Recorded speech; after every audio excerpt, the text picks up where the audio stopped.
파산이 회생보다 2배 많다라는 기사를 읽었는데 기사의 내용이 정말 맞나요?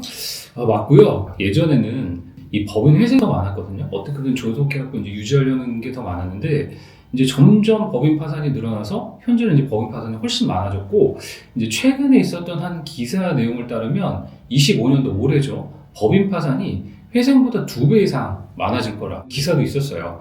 이제 국세청에서 통계를 한번 내봤는데 24년 기준 작년이죠.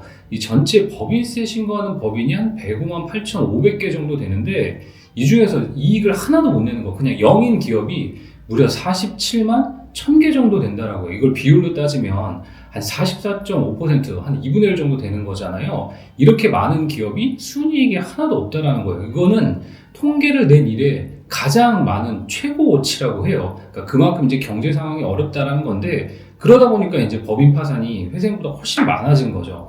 그런데 이 법인 파산만이 정답은 아니에요. 그러니까 채무를 좀 조정을 하고 채무에서 좀 벗어나서 운영을 할 수 있다. 그러면 내가 매출이 날 수 있는 기업이다라고 하면 법인 회생을 고려해보는 것도 아주 좋은 방법이죠. 그럼 기업 2곳 중 한 곳은 힘들다는 거네요?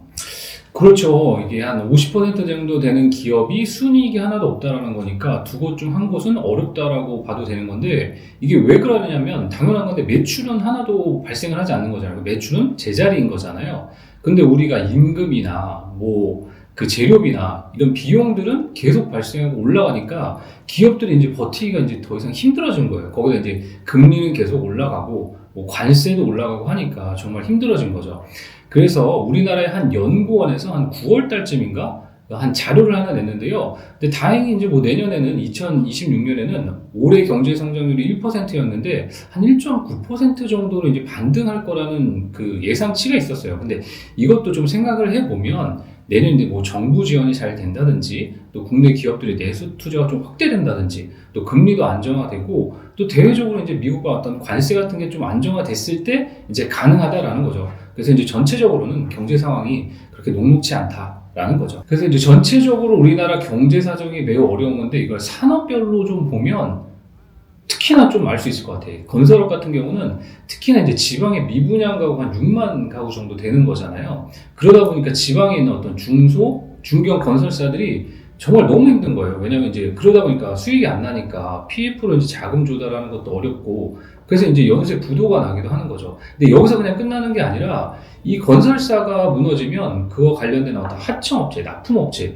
이런 것도 같이 무너지는 거거든요. 그러니까 전반에 있어서 사업 자체가 굉장히 힘들어지는 거고, 그리고 스타트업 있잖아요. 이 스타트업 같은 경우도 진짜 힘들다라고요. 그러니까 25년도 1분기에 그 BSI라는 게 있거든요. 이게 이제 벤처기업 경기 실사 지수라는 건데, 이게 78.6이 나왔다라는 거예요. 이건 진짜 역대 최저치거든요.